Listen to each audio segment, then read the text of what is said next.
Hello दोस्तों, स्वागत है आपका हमारे YouTube channel creative shoes design में, जहां पर आपको फुटवियर डिज़ाइन से संबंधित सभी सवालों के जवाब मिलते रहेंगे। दोस्तों, मेरा नाम है आलोक कुमार पाल और मैं एक फुटवियर डिज़ाइनर हूं। दोस्तों, डिज़ाइनिंग सिखाने से पहले मैं आपको बताना चाहूँगा कि डिज़ाइनिंग सीखने का जो प्रोसेस है वो काफ़ी लंबा है। इसमें जो कोर्स होता है डिज़ाइनिंग का वो 1 से 2 साल का होता है, जिसमें कि आपका बहुत ज़्यादा पैसा भी लग जाता है और इसके बाद भी आप एक अच्छे डिज़ाइनर बन पाएंगे, इसकी कोई भी गारंटी नहीं होती है। क्योंकि जो डिज़ाइनिंग हम इंस्टीट्यूट या कॉलेज में सीखते हैं वो केवल आपका किताबी ज्ञान होता है, जो कि आपका बेसिक नॉलेज होता है, जिसमें केवल आपका बेसिक नॉलेज ही क्लियर किया जाता है, यानी कि बेसिक डिज़ाइन ही क्लियर किए जाते हैं। यानी कि आप कह सकते हैं कि डिज़ाइनिंग से लेकर कंप्लीट जूता बनने तक का प्रोसेस ही आपको पता चल पाता है कि कैसे एक जूते की डिज़ाइन बनाई जाती है और जूते की डिज़ाइन बनाने से लेकर कंप्लीट जूता कैसे तैयार किया जाता है, इसका ऐसा आपको एक बेसिक क्लियर ही हो पाता है, जो कि इंडस्ट्री में काम करने के लिए एक माध्यम का काम करता है। बट दोस्तों, रियलिटी में अगर देखा जाए तो जो कुछ भी हमने 1 से 2 साल में इंस्टीट्यूट या कॉलेज में सीखा है वो इंडस्ट्री में काम करने के लिए पर्याप्त नहीं होता है, उतना ही काफ़ी नहीं होता है, क्योंकि कॉलेज और इंडस्ट्री में बहुत ही डिफरेंस होता है, ज़मीन आसमान का। इंस्टीट्यूट में तो एक ही जूता बनाना होता है और हम बना लेते हैं किसी तरह से खींच तान के, बट जब हम इंडस्ट्री में काम करते हैं तो हमें उसका प्रॉपर वेज में और सही तरीके से सारा सिस्टमेटिक ढंग से बनाना होता है। और जब हम किसी भी शूज़ की डिज़ाइन बनाते हैं तो उसका डिज़ाइन से लेकर प्रोडक्शन तक की सारा प्रोसेस ठीक होना चाहिए और उसमें आने वाली जो कुछ भी प्रॉब्लम्स होती हैं उसका सामना हमें इंडस्ट्री में ही हो पाता है हमारा, क्योंकि हमारा उन सब चीज़ों से पाला कॉलेज में या इंडस्ट्री में नहीं हो पाता है, क्योंकि वहाँ तो हम एक ही डिज़ाइन बनाते हैं और बना लिए किसी तरह से, बट इंडस्ट्री में उसकी हमें सारी हकीकत पता चलती है, क्योंकि हम उस पर इंडस्ट्री में ही वर्क करते हैं और उसमें आने वाली सारी प्रॉब्लम्स का सामना हमें इंडस्ट्री में ही करने को मिल पाता है।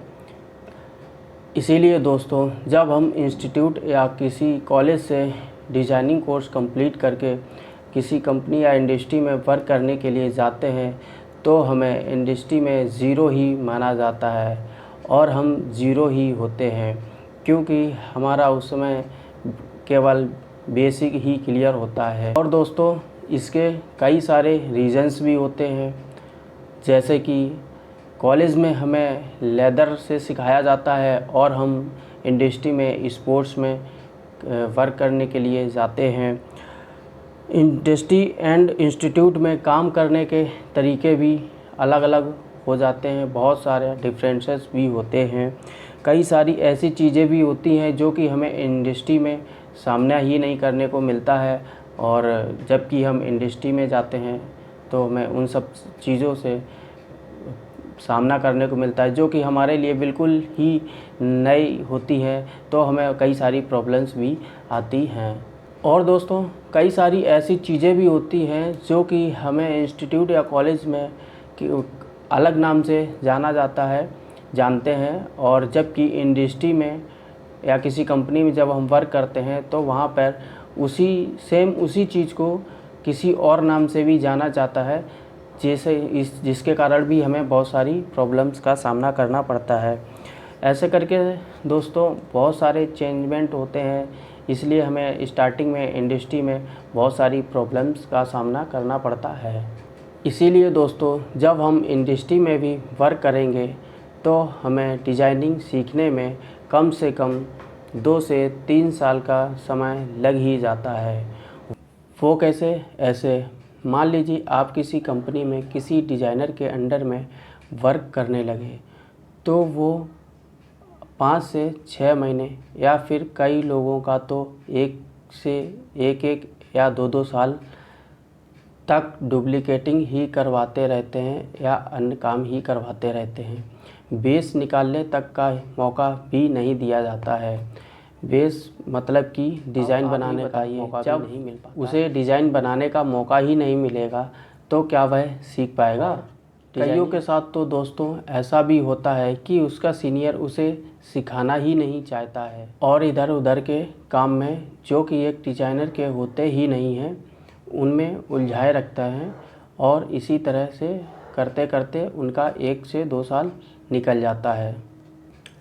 फिर कई लोग तो डिज़ाइनिंग के कॉन्सेप्ट क्लियर करने या डिज़ाइनिंग सीखने के लिए किसी न किसी डिज़ाइनर को पकड़ते हैं और जिससे कि अपने कॉन्सेप्ट भी क्लियर करते हैं एज अ ट्यूशन की तरह, जिसका कई लोग तो चार्ज भी लेते हैं।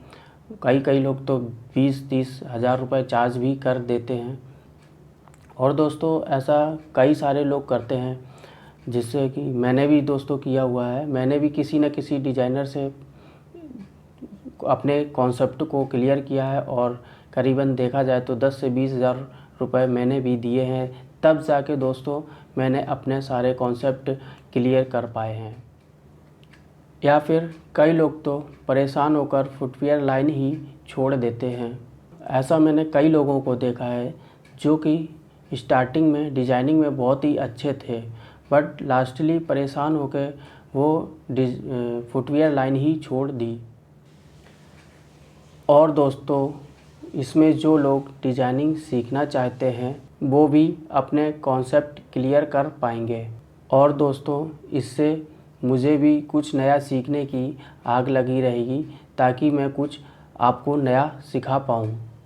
और फिर इसी तरह इस चैनल क्रिएटिव शूज़ डिज़ाइन के माध्यम से हम सभी लोग आपस में सीखते रहेंगे। दोस्तों अगर आपको फुटवियर डिज़ाइनिंग सीखना है, वो भी प्रैक्टिकली स्टेप बाय स्टेप, तो हमारे चैनल क्रिएटिव शूज़ डिज़ाइन को सब्सक्राइब कर लीजिए और हाँ, बेल आइकन दबाना ना भूलें, जिससे कि आपको इस चैनल क्रिएटिव शूज़ डिज़ाइन की सारी अपडेट्स का नोटिफिकेशन मिलता रहे। इस चैनल पर मैं लगभग आपको डिज़ाइनिंग सीखने के सारे टिप्स, सारे गुण और सारे तरीके बताता रहूँगा। डिज़ाइनिंग से संबंधित आपकी समस्या का समाधान करने की पूरी कोशिश करूँगा।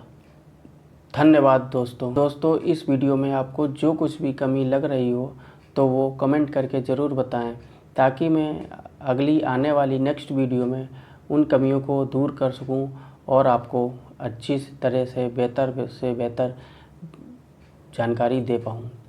सो प्लीज़ कमेंट बॉक्स में ज़रूर बताएं कि मेरी क्या कमी है, ताकि मैं अपने आप में और अच्छे से अच्छे इम्प्रूव कर पाऊँ।